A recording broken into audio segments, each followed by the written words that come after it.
So GM, welcome to Lord's Table 17. This is an update on Bibliotheca DAO and everything Realms.World. It's the 19th of October 2023. Today we will run through this agenda, which includes an opener from Loaf on the vision for Realms.World. I think that we want to make sure that everyone's on the same page, that we are building out a truly autonomous world. We're building a network, we're building an ecosystem, not just a game. So we'll deliver that message at the start of this call. We'll talk about how you can get hands-on with a practical guide on testing Eternum. We'll talk about the newly announced Realms track in the Dojo Game Jam that starts in 24 hours. We'll talk about the road to mainnet for Loot Survivor. We'll get an update on DAO incorporation. And we will have a look at very brief look at the Realms.World new branding and just outline how that will proceed. So I will hand over to you, Loaf. How do you want to handle this, sir? Yeah, GM, everybody. Yeah, we'll just, have a free flow and, recap on, where we started, and where we are now and like where this is all going. I mean, I see a lot of familiar faces, so I mean, people have probably heard me. Is my audio okay? There's like a jackhammer in the background. Audio's good. No, I can hear the jackhammer.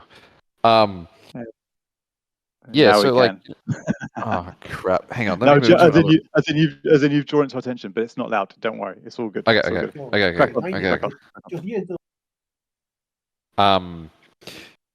Yeah. So from day one, this whole project has really been about building like an autonomous world. Like back then, the terminology autonomous world didn't exist.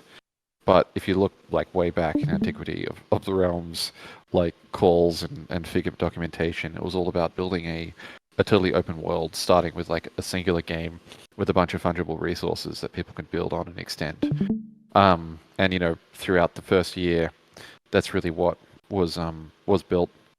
There was a hackathon in October last year about people trying to extend the game. And that kind of led us to the conclusion that, the way that we designed it wasn't modular enough to allow really what we wanted. So that kind of led to the creation of Dojo, and then like the rebuilding of Eternum in a way that allows this like max composability, because that's really what we're doing here. We're not just trying to create a singular game that like people might play once, or or people play and then that's it. Like we're trying to create this like open world where anyone can come and build anything on, very much akin to Ethereum itself. And within this world, there's like there's a few enshrined physics to the world, but that's really it. And so where we are right now, almost like 2 years into this journey, we've gone through a lot of iterations. And right now we're, and some of you would have seen in the Eternum chat, we haven't done like a huge amount of like just kind of like we're trying to keep the Eternum kind of current build to the people that are really engaged right now, because and really people that really understand what we're trying to do, because it's still a very early version. And really the idea with Eternum in its current state is that it's like the minimum viable physics of the world. And so really what Eternum contains right now is like some foundational data structures and some foundational systems that allow composability, that allow easy composability and allow people to come and build new applications and new experiences on top of it. And so that's so that's where we are right now. And go and have a look in those channels. Have a look on have a look in the GitHub if you're a developer. And just play around. Experiment, find bugs. But really, just like when you're playing this game, like don't consider it as like that.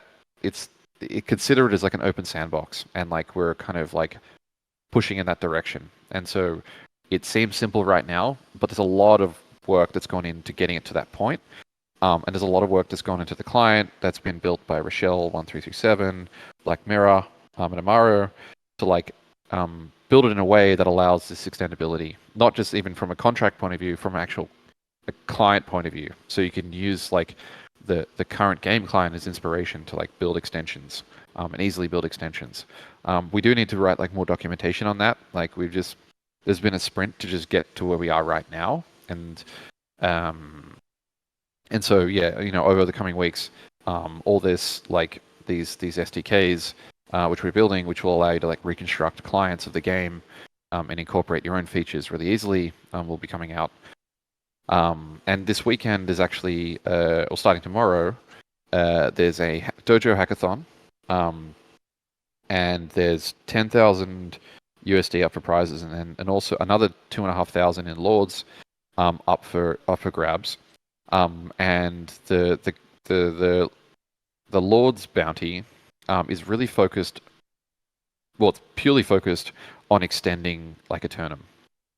And so, I mean, we don't go too deep into all the details of everything because I know there's probably not a lot of developers here. There's probably a lot of developers here, but anyway, the way these like the thesis of these autonomous worlds is that they all exist within this like singular contract.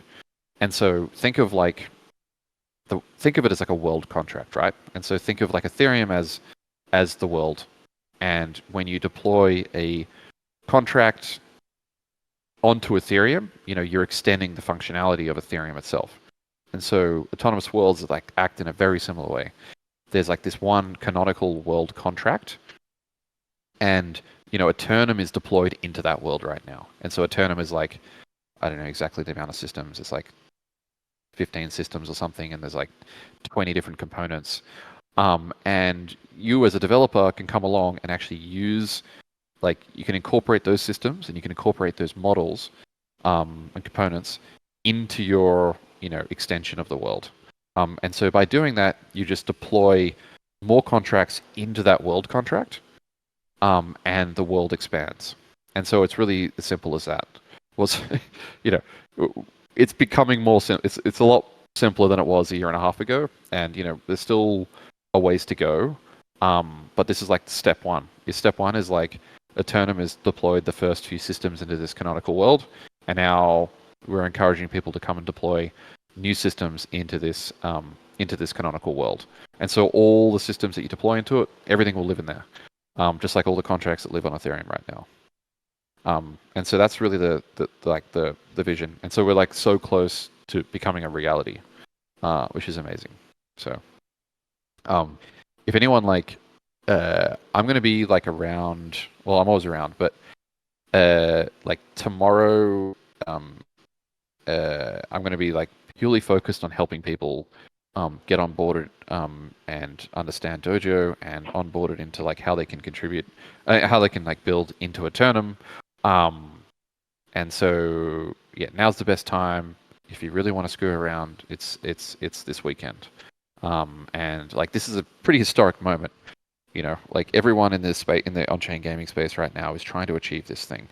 And every project right now is kind of taking it from a different angle.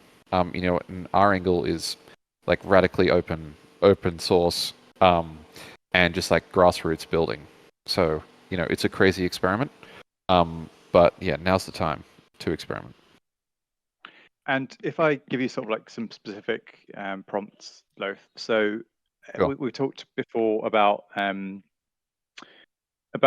the autonomous world thesis and the fact that we are, we're going for it in a quite a pure way. So what's the relationship between Eternum, the game, and the Realms autonomous world, the network and ecosystem? Yeah. So I mean, like the term autonomous world, like it's a I mean, it can mean a lot of things. There's no one canonical term, but I mean, if you want to take it from its purest technical point of like term, it's a singular contract that allows. So singular world. Just think of the contract as a world, and anyone can build anything in that world. And so that's like the purest example of an autonomous world. There's no permissions stopping you deploying into this world. And so Eternum really is just like the seed of the world, but it's really just like one part of it. It's not, it's not the whole thing. It's not just one game. It's just like the seed that allows, the next, another layer of abstraction to be built on top. And so like somewhat like, for example, is like Eternum has deployed, and like when I say Eternum, it's like Eternum is really just a collection of like basic physics and basic data structures that you can build on top with. So like in the original in Eternum codebase, there's a position component, for example, and a position component identifies like where in the world this entity exists. So just an XY coordinate, just like a big map, right? And like anyone can actually use that component to place anything anywhere on the map, right? And so the realms are situated in they have their own coordinates. They're all spread out across the map. But like if you're as a developer, you can come along and be like, okay, I'm going to build a bank, or I'm going to build a casino, or I'm going to build like I don't know, something, whatever you think of, like somewhere on the map. So you create a system that defines like where this thing exists on the map, and you incorporate the existing position component, and you define it, and then you deploy that system, and then that thing exists permanently in that world forever at that location. So then the realm holders can actually, or anybody that has resources can actually then send those resources to that new location, and that location can do what it wants with those resources. Maybe it's like, I don't know, rock paper scissors tournament, or it's a bank that does something. It holds your resources and gives you interest. I don't know. It can be really anything. And all the resources are also like they're totally fungible. They're not just tied to realms. They're just tied to any entity within the world. And so you can trade your resources with like some, like a new system that exists in the world, just with another realm. And so yeah, it's an open sandbox. Sandbox, yeah. And with to expand, go on. Sorry. No, I was saying it's a sandbox with like it's got the minimal amount of like stuff in it to allow like the next abstraction to be built. And taking a kind of step back, like taking a macro view on, if you imagine Eternum as a game, the frontinous house infrastructure, which is funding new developers, and the DAO and Loot Survivor, and those kind of different entities that exist in what we're in Realms.World. What's the relationship between those things, and how do they contribute to this overall idea of an autonomous world? Yeah, so when I said like the term autonomous world is like, not really defined, that I just explained like a technical approach to it. But really like what we're all trying to do here with Realms.World and how I see it is like we're trying to build like a grassroots we're trying to build a network of games and stories that are all interwoven with on-chain gaming. And so you can come into this world and you can be funded by Frontinus House to build, maybe it's something to do with lore, maybe it's a game that's deployed into like the original autonomous world contract, or maybe it's like maybe it's something else.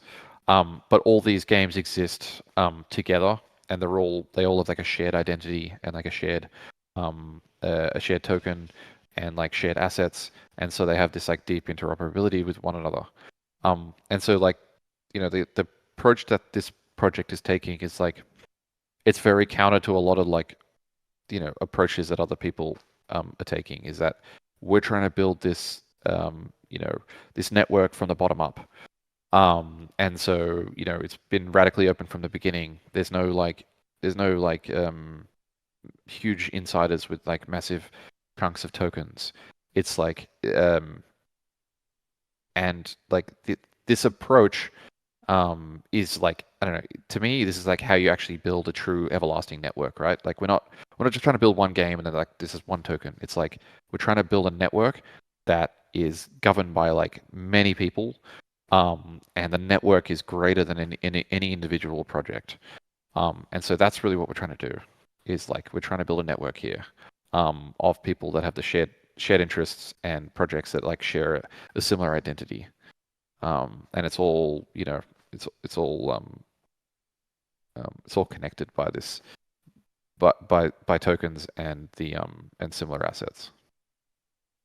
Okay, and so if we were to sort of summarize, then I think that the whole Realms.World ecosystem, the DAO, Eternum, the Frontinus House, the lords, the realm lords participating in governance, all of those things together are like the network that the autonomous world is a network and an ecosystem.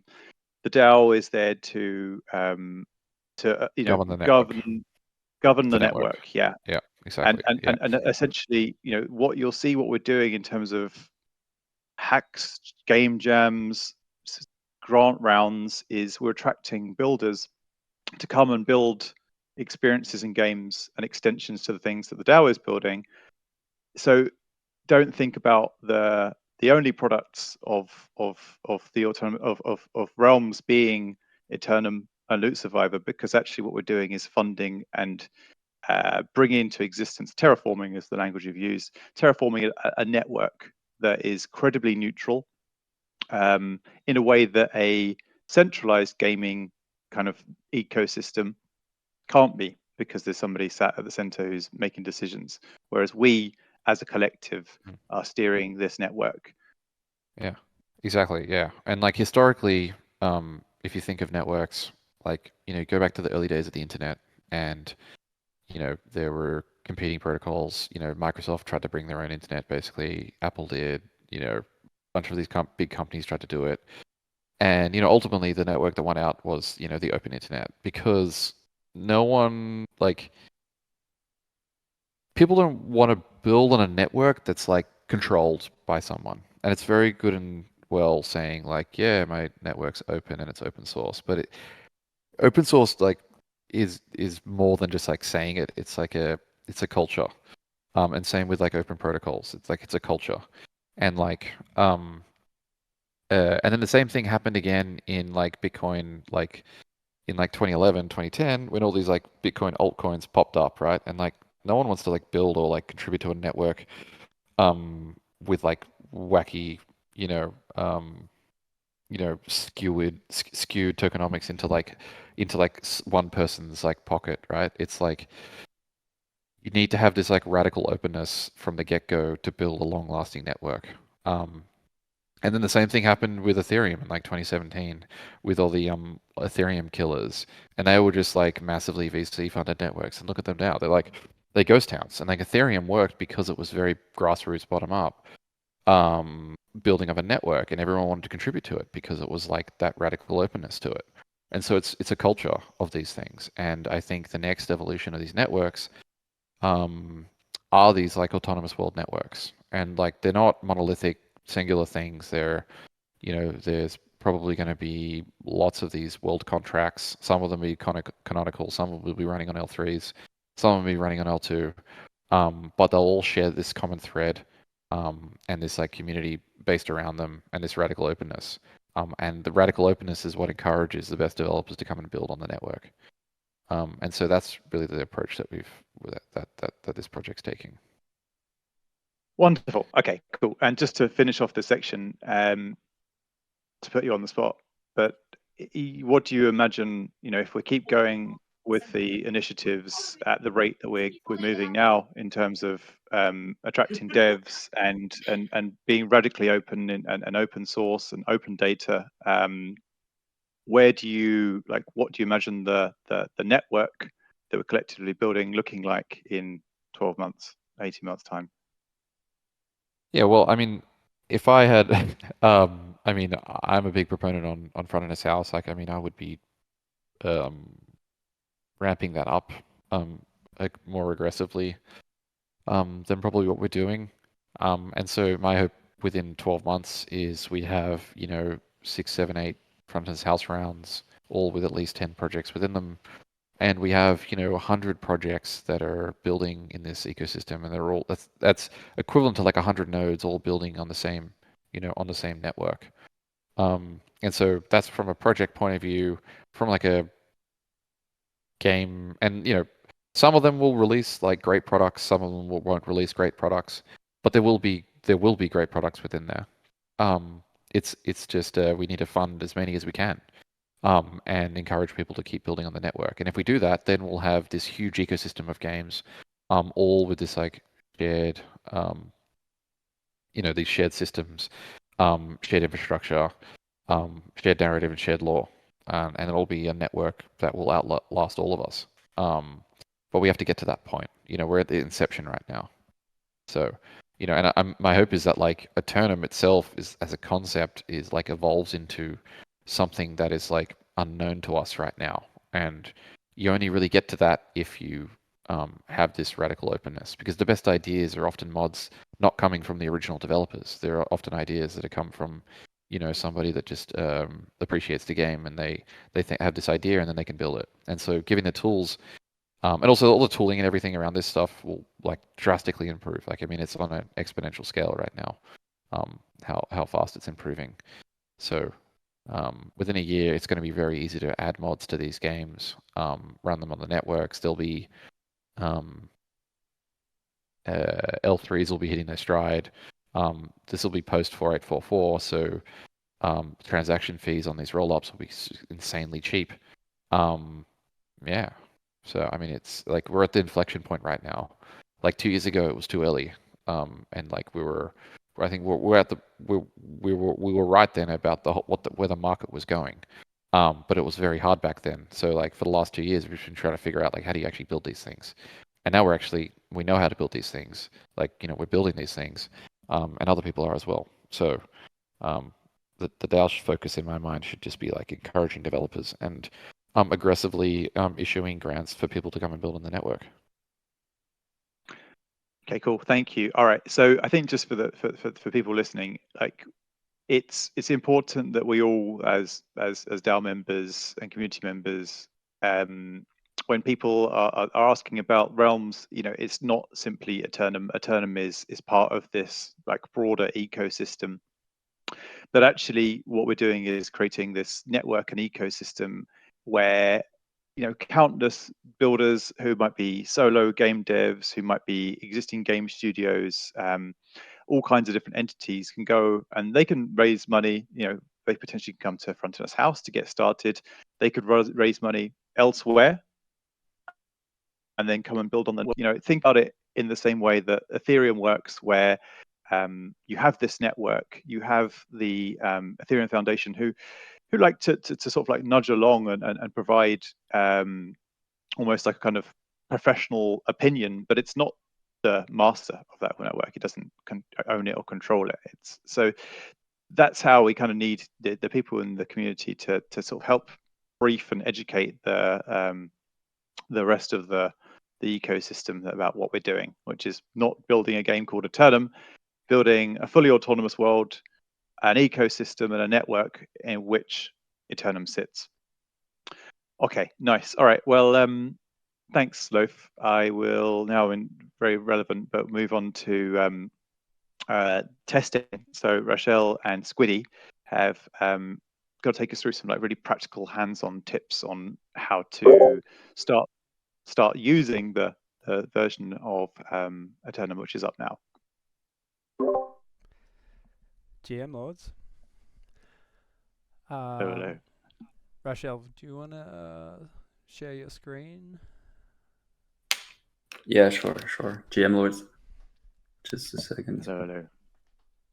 To kickstart this off, I kind of just threw myself into the current build of Eternum, so I didn't really have much experience or anything, but yeah, over the last week I've just been playing around and I've put together a guide to help onboard the next batch of testers through the world. So Yeah. We're gonna go through each of these sections and give you just a practical guide on how to test Eternum. So yeah, Rochelle, maybe just go to mint and settle realms. I mean, that one's pretty self-explanatory. Yeah. Yeah, I think I'm just gonna show quickly how to start on the game. Yeah. Perfect. But yeah, so first thing you need to do is actually create a new wallet, because we use burner wallets for this game. And make sure, if you've created a wallet before last week, make sure to create a new one, because we've redeployed the game contract, so old wallets won't work anymore. But once you've created a new wallet, you'll just have to wait for the world to load. It might take some time at the moment, but we're working on getting that time to decrease it. But yeah, now you can just start playing. I'm just going to remove the music. And yeah, let's just settle a realm first. Let's go with order of brilliance. Yeah, and choose wisely, because you only get to choose one order. Exactly, yeah. So you just choose your order at first, and then that's going to be the order that you'll have to use for the next realms that you can settle. And you can settle maximum 5 realms. Wait, did I click on this right?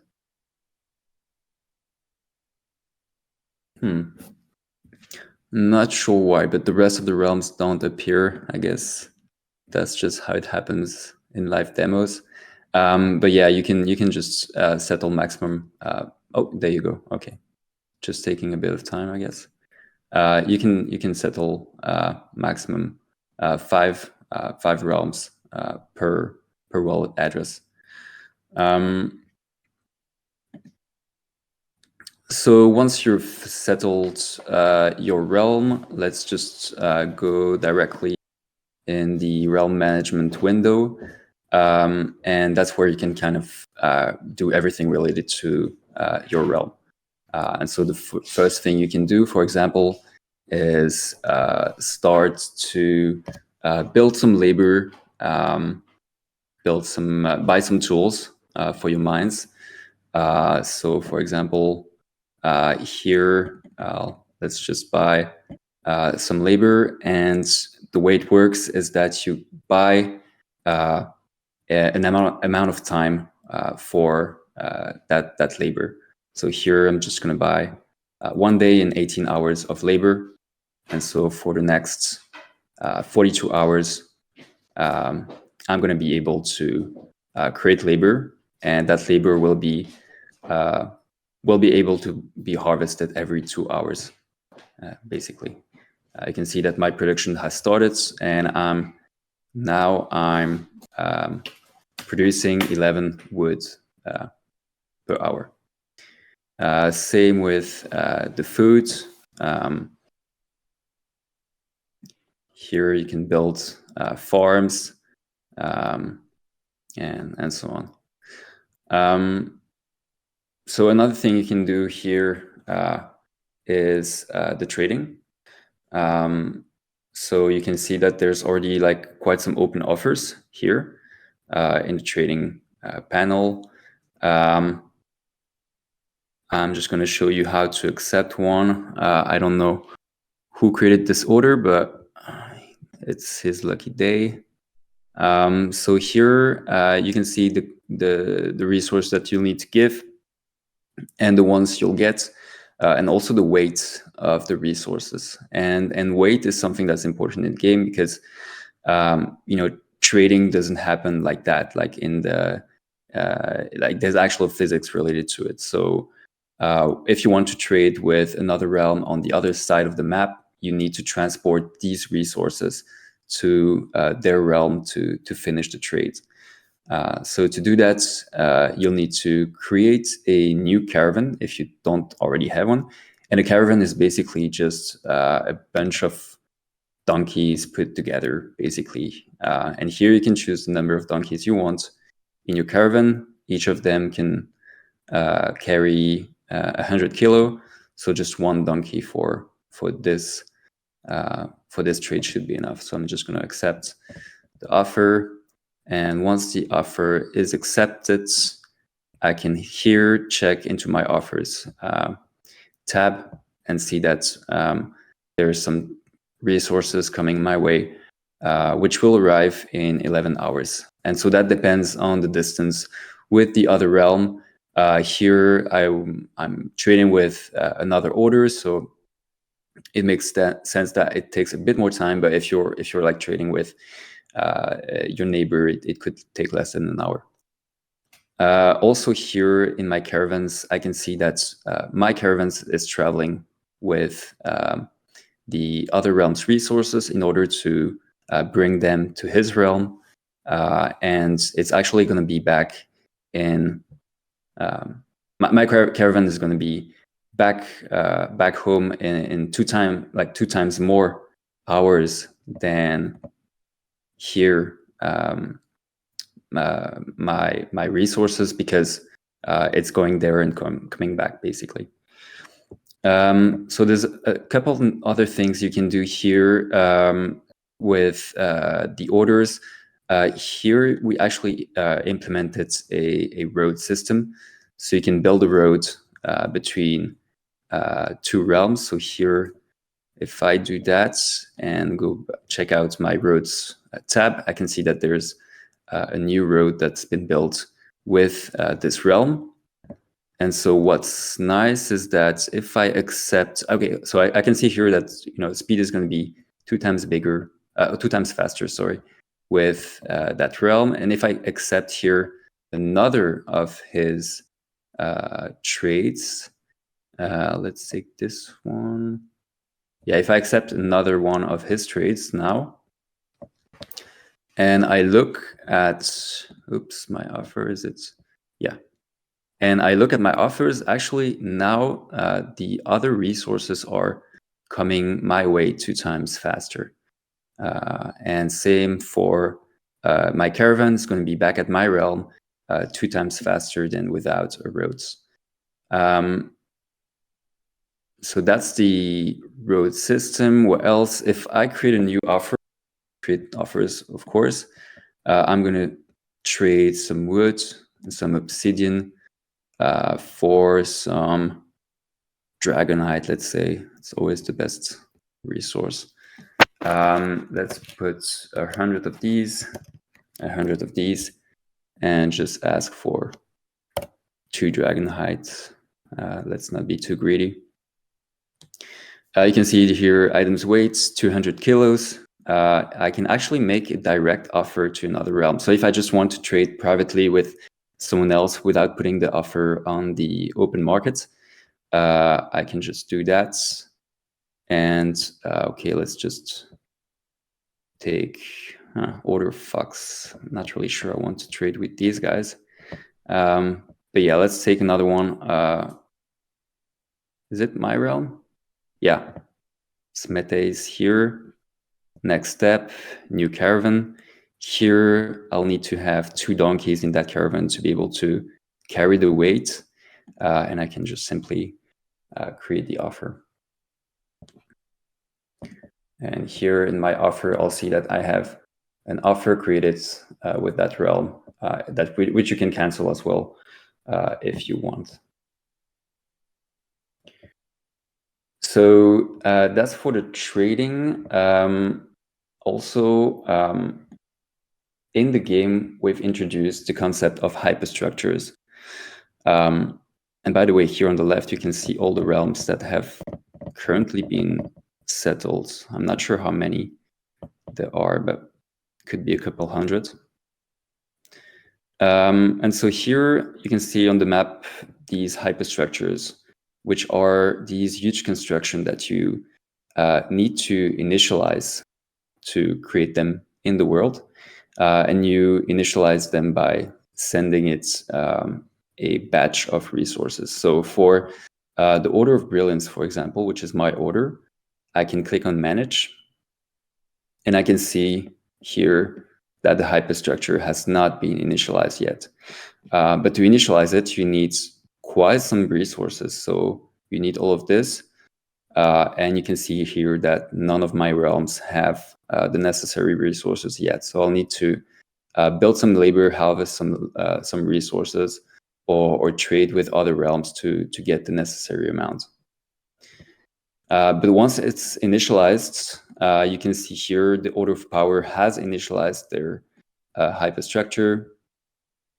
You can check the map, and you can see here that it's been initialized, and the progress here is actually how close the construction is from being finished.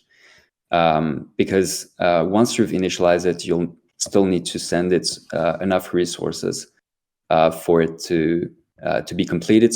And that's actually like a huge amount of resource. But we can see that here that order of power is at 3.36%, but there's some other realms like Order of the Fox, which are leading the way. So that's for hyperstructures. I think these are pretty much kind of all the things, all the new like systems and systems that we've added in the game. But most of them kind of use these foundation, as Loaf said, like these foundation data structures and other system like these position components. We've got systems to transfer resources. We've got the travel system. We've got the trading system. So all of these can be reused for new features. So if we decide to create, let's say, a bank here, right there on the map, we can reuse the travel system that we've already created to go there. So I mean, this is really like the foundational work for the Eternum world, and the goal is really to get this expanding world, and I think that like there is a lot of work to be done that we did to make this as easy to expand as possible, and so we're also super excited to see what people will come up with at the dojo Game Jam this weekend as well. Yeah. Do you want to expand a bit? I was just going to say, yeah, they're sorry, I just did you mention SDK? No, not yet. Okay, yeah. So like you've seen Eternum, like this is like an R-client interpretation of all the data, right?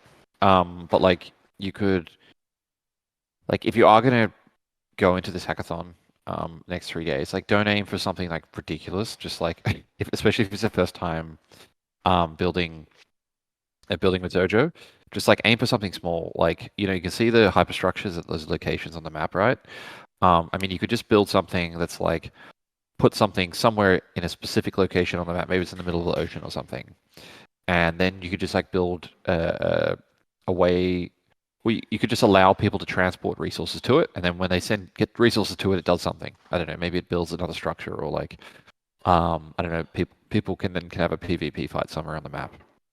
But like, what I'm really interested in seeing, like, you don't have to make like big 3D graphics or anything. Just like, I mean, I'll be looking at like the interesting thing you've done with the contracts, because I know in hackathons, like the visual side of things, like. Especially if it's just like two people, like it's hard to do like the visual side of things as well. Ends up being a very hacky job, but that's all I want to. That's all we want to see. Just like build something crazy on it. But it doesn't have to be like super complex.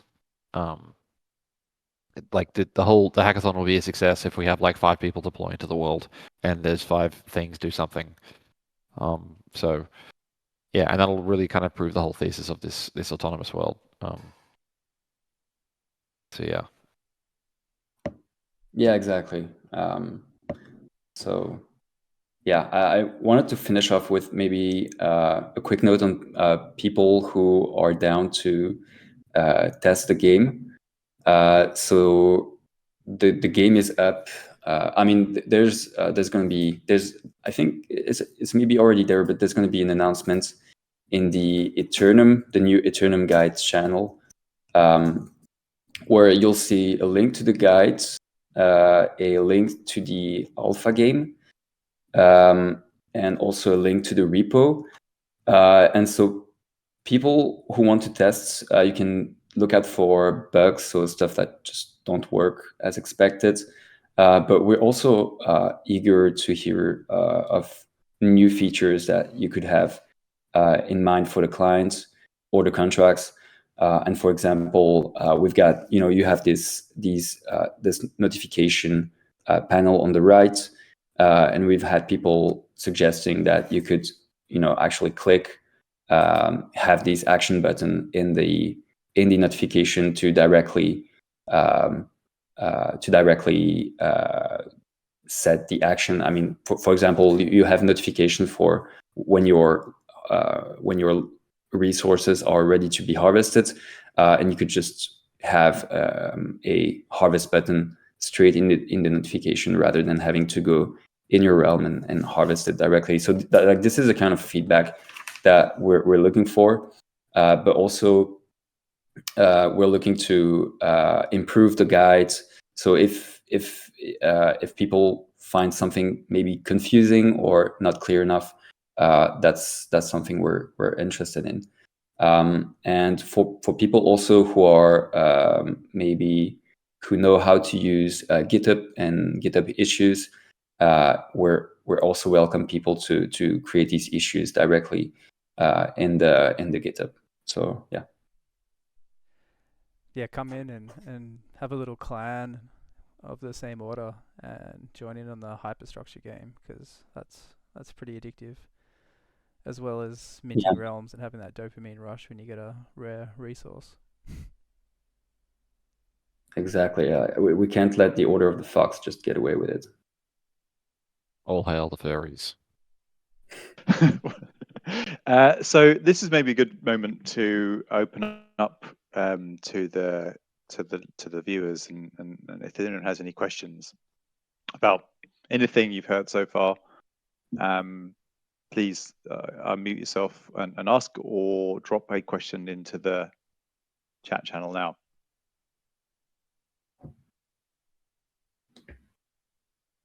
You can see that Squiddy's posted the Eternum guide there, so you've got a reference point after this for if you want to come along and test. Play along. And that Eternum guide's like all Squiddy driven. I didn't tell him anything. I don't think Rachel, you told him anything either. No, I just Did you? jumped in. So yeah, Rachel's already told me there's a few things that I didn't cover, so I'll be editing that, which I didn't even understand at the time. But yeah, there's a lot of depth to the world already, and it's only going to get deeper. And also, if anyone here is going to be hacking or participating in the game jam, I think it's fair to say that it's open door.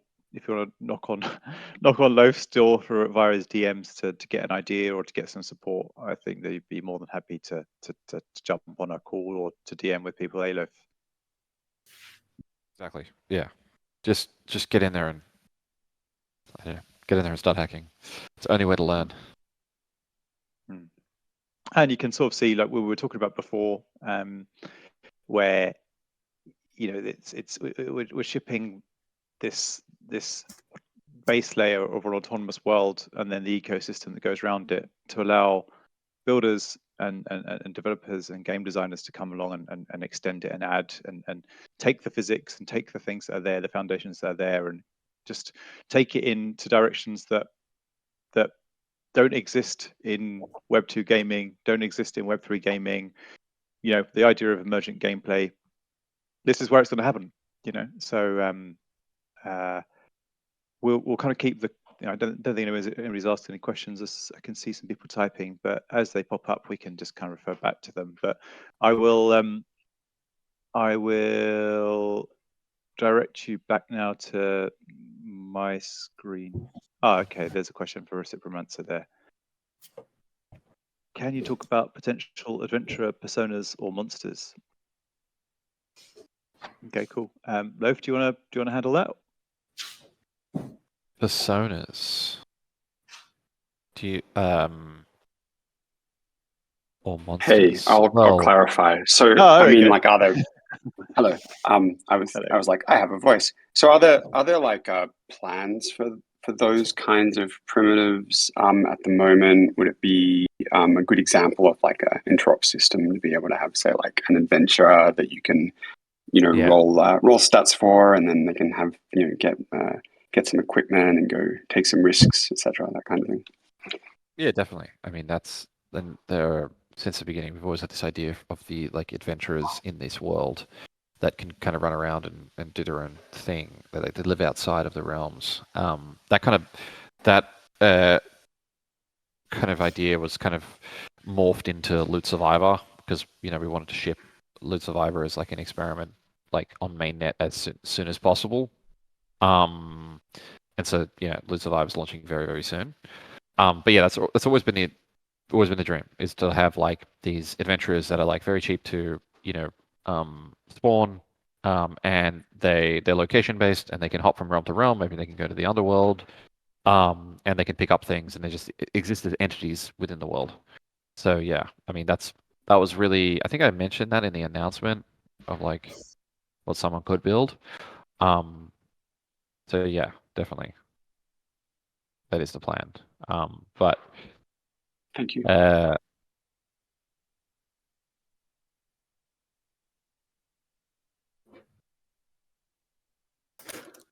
would obviously be a very cool game jam. I don't think it's something that could be taken on in a single weekend, but you could start. If we actually switch now to my screen share, I'll just take us through the game jam in a little bit more detail. Am I streaming? I'm streaming. Okay, cool. So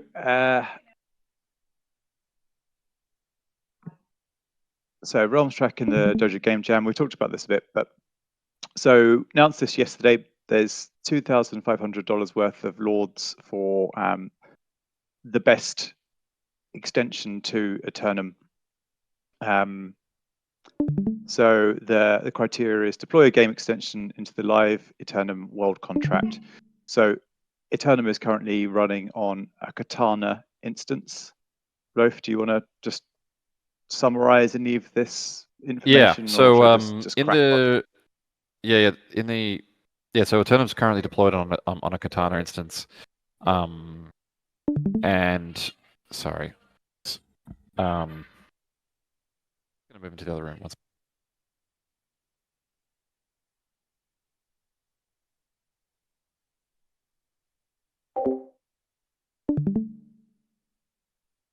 While he's going, I'll just sort of say, so the hack, the game jam opens, it's fully obviously digital, opens on Friday, closes on Sunday. There's actually, I think, $10,000 worth of prizes alongside the Realms prize. So if you enter a project into the game jam that follows this criteria, but is also the best overall entry, then that's a pretty big prize on offer, about $12,500 worth of stuff, including start tokens, but they're not really mentioning that at the moment because it's a slightly grey area to discuss. But the other thing to say about the game jam is it's a really nice perhaps starting point for a project to put down sort of like an early early foundation, and then potentially come, to the next Frontinus House grant round and say, hey, we did this in the game jam. This is where we'd like to take it, and we'd like to get the support of the DAO to do that. So you can see all of these opportunities as an opportunity to kickstart, a project which could become a funded exercise, could become a business. And I know that at the moment there are there's plenty of interest in founders in the Startneck ecosystem. So like, if you're interested in building, take these opportunities. Loaf, have you relocated? Yep, I'm back. Okay. Talk technical to us, baby. Okay, so yeah, there's Rochelle and I we're making we're in the process of making a kind of an example mod, so to speak, as well as instructions of how to deploy that into the world. And that'll exist in the Eternum README. We'll make an announcement of that maybe later today, but it'll be in time for tomorrow. And that'll show you how to, you could build a very, very basic system and deploy it into the world.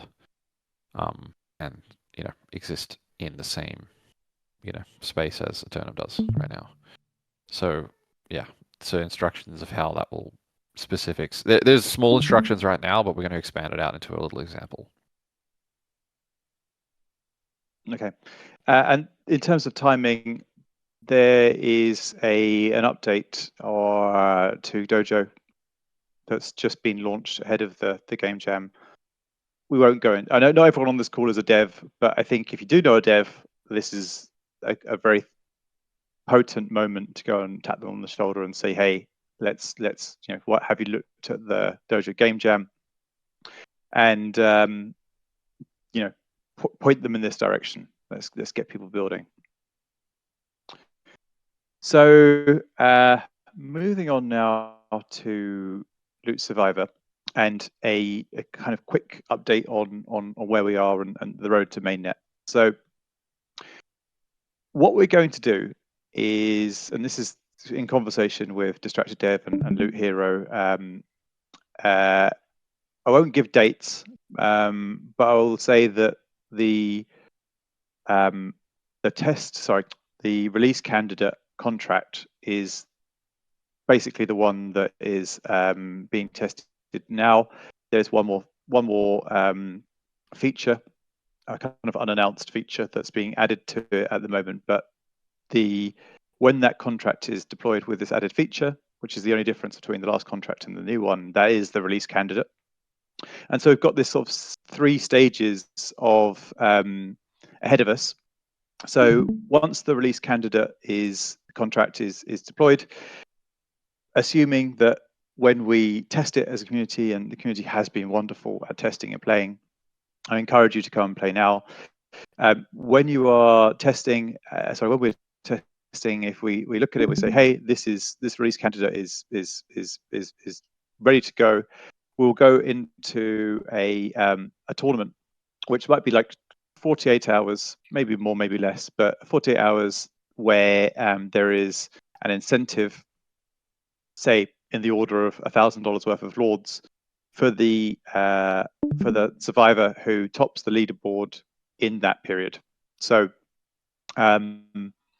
that's the first step to mainnet when we have that tournament on testnet. Assuming all goes well with that, then that release candidate will then be deployed onto mainnet for a second tournament. And the way that will work is that the contract will be designed to have an expiry. So again, it'll be a tournament where after, say, 48 hours or 72 hours, that instance of that deployment of the game will no longer function, but there will be a winner. So again, it's encouraging people to come along and play and take it seriously, because there's a cool prize. And again, assuming that all goes well and that nothing unexpected appears in that test on mainnet, then we will go to full deployment of the immutable contract on mainnet. as I say, it's not worth giving dates because at any moment, you know, there could be a discovery or something that's noted that we want to evolve or develop. But I think it's fair to say that we are now in the closing stages before mainnet. There is obviously now we will, as we go to market, we are speaking with, you know, kind of content creators and the media kind of that exists in our space. So content creators, writers, podcasts, spaces, operators, those kinds of people. But equally, it falls upon us as DAO members and community, that's, you know, the community of builders and players and supporters to create content and to enjoy doing that. So if you are a writer, if you are a creative, whether that's a designer or an animator or a video production person, there's now asset kits available on both Figma and Google Drive. I'll actually sort of do an announcement and post this in the next couple of days. But we've got a really worked through asset kit now, including obviously our kind of key visual assets, the Loot Survivor logo, the emblem, the new Realms.World logo in Loot Survivor green, also the music that Casey has created alongside other assets. And if you see the asset kit and you think, hey, there's something missing from this or something I'd like, let us know and we can kind of create that, add that to the kit. So if you write threads, if you write articles, if you just want to write your own little review of the game, those are things I encourage you to do over the next couple of weeks, especially when we are around these tournaments. These are our kind of like our stepping stones. I like to hype up the game and get people interested. I think the thing to note is that once we're on mainnet, we're playing the long game. This is literally a, you know, an eternal game in the sense that it's a mutable contract. The players who play on day one will have the same experience in terms of the difficulty and ability to climb the leaderboard as somebody coming along in a year's time or 5 years time or 10 years time. So there's going to be like a kind of drip feed approach to marketing. We'll keep, you know, finding reasons to talk to the market about the game, and especially after EIP 4844, because that's at the point where playing the game goes from costing a couple of dollars in gas to costing a few cents in gas. So that will be obviously a big differentiate. Well, a big difference for people who are playing early versus people playing late. But there is actually going to be a kind of little Easter egg kind of somewhere in here. I won't talk anything about it at the moment. It's something that will be kind of discovered. But there's a reason why people who play before EIP 4844 will be kind of happy that they did, basically. So that's the kind of run into mainnet. And yeah, as a community and as the kind of DAO members, think about how you as an individual or as a group can create content and promote it. This is a really lovely example of something built by TJ, who has been kind of producing some like really lovely GIFs, like working with AI tools and the assets that we're kind of producing with Amaro for the game. So yeah, if you have any questions on this, go to the art channel, the art council rather, drop them there or DM me. Next thing, is Gogi on the line? He is not. So it's a bad time for Gogi. It's 4 or 5 in the morning, but he's given notes that I can kind of talk through. So it's kind of a live read here. So the status of the incorporation is that the operating agreement has been finalized, and that there is a review session planned with MyDAO. Sorry, there's some ambient noise here at my end. Apologies. But upon approval, my DAO will facilitate obtaining a business license as a non-profit, limited liability company with the Marshall Islands government. That process takes about a month. Some more information on the operator agreement. It serves as a guiding document for the DAO, provides a framework for conflict resolution, and can be amended going forward via Bibliotheca improvement proposals, BIPs. I won't go too much into the original reasons for creating a limited the LLC, but it gives DAO members a personal protection. It gives us a clear legal structure which allows us to go and sign contracts, and there's all kinds of services that we just simply can't access as a DAO without the ability to sign any contracts, whereas that will now be a path cleared for us. So that's a bit of a read through. I can't offer a huge amount of insight because the true mega brains that have been working on this have been doing it all publicly in a discussion chat here in the Discord. So if you go to discussions and then DAO LLC, you can see everything that's been discussed and you can participate in that conversation. But we just wanted to give you an update to let you know that it's moving. Then just to, I think, wrap up the call with a few bits and pieces. So you will have seen the announcement to say, hey guys, we've been working as a collective on the Art Council to develop a new look and feel for Realms. So we're moving from Realms, the medieval fantasy world, to Realms, the fantasy multiverse. And the reason for doing that is that we want to be able to fit games of all styles, eras, genres into the Realms autonomous world, into Realms.World, and for it not to be limited just to knights and dragons. So it's a multiverse. Anything goes, and that's what we've kind of moved towards with the branding. We've kind of incorporated the crown, which has obviously been an asset that has been part of the kind of lordly nature of Realms since the beginning, and the contour lines from our obviously cartographic kind of Realms background. We've had maps from day zero, so there is again an asset kit for this with all of the logos in different colorways, the backgrounds in different colorways, and lots more that's available for people to start using if they want to create content. We're going to ship this to the external world probably next week. So if you've got any questions, head to the Art Council. You can see that there's actually been a video posted with how we got to this design, working with Amaro, working with the community. It's a really nice example of the DAO creating together.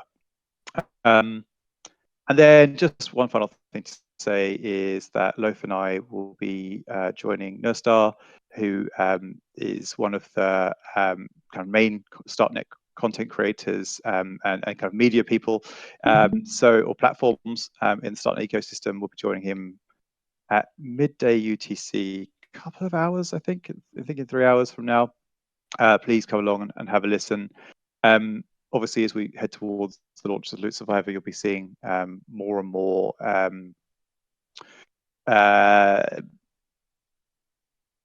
talks and appearances. Please make sure that you share and support them and join them if you see them.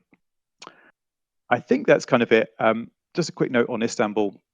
It's a month away. There'll be, again, lots of appearances at the numerous events taking place there. I think we've probably got the biggest group, bar none, going in terms of Lords. I think it's in the order of 75 to 100 Lords who will be there, and so we're covering ourselves in Realms.World merch and Loot Survivor merch and Loot merch to make sure we're visible and obviously participating.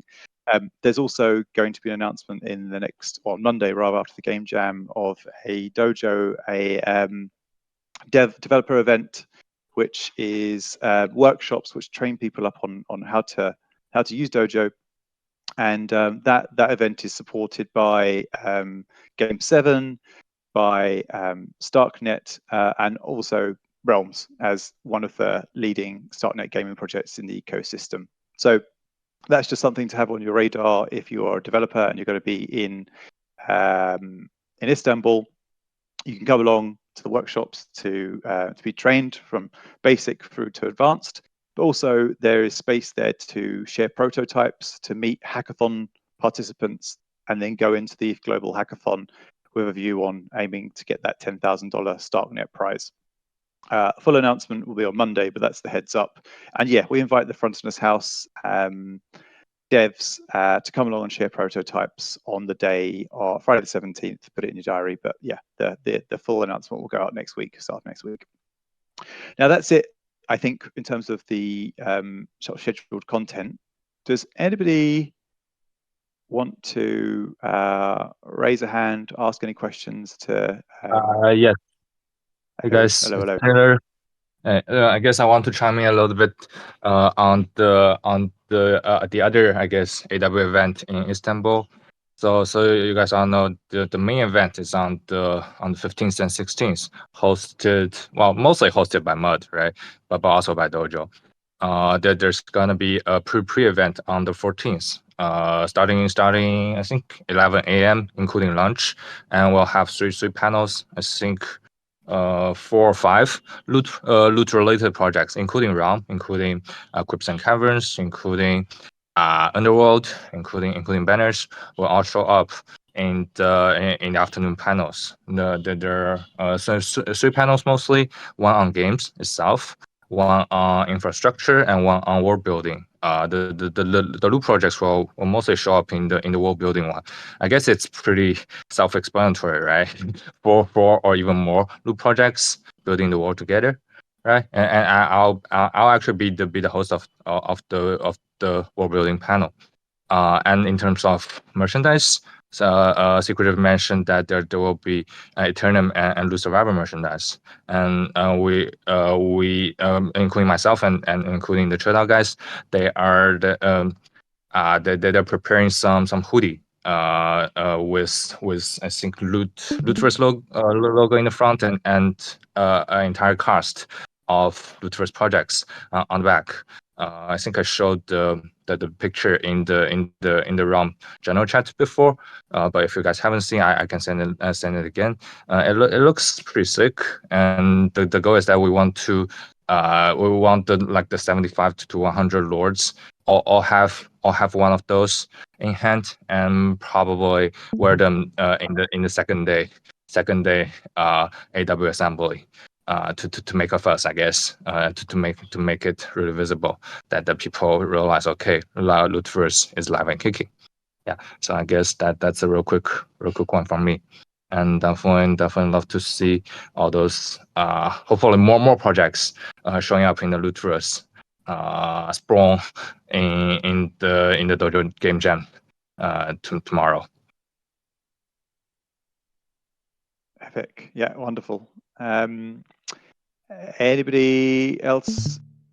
If you're going to Istanbul, and there's actually a channel in the Discord that everyone who's going is welcome to join, just to sort of coordinate stuff, whether that's accommodation and when we're actually there for meetups and covering the various events. So if you're going to Istanbul, just drop me a message and I'll add you to that channel. Okay. Any other questions or thoughts to share from anyone in the community today? Well, hey, thanks everyone. Thank you for all those who prepared talks, and thank you for all those who have turned up. Like, super wonderful to have all these attendees today. And Ducky, I know that you've been pressing for a change in time slot. So again, we'll keep moving it around to make sure that the Americans can get online too.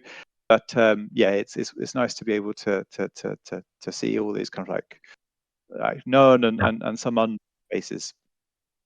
Yeah, I did some calculations and counting. I think over half, like 55 to 60%, are from my Chinese groups. So definitely, great thanks to everyone showed up.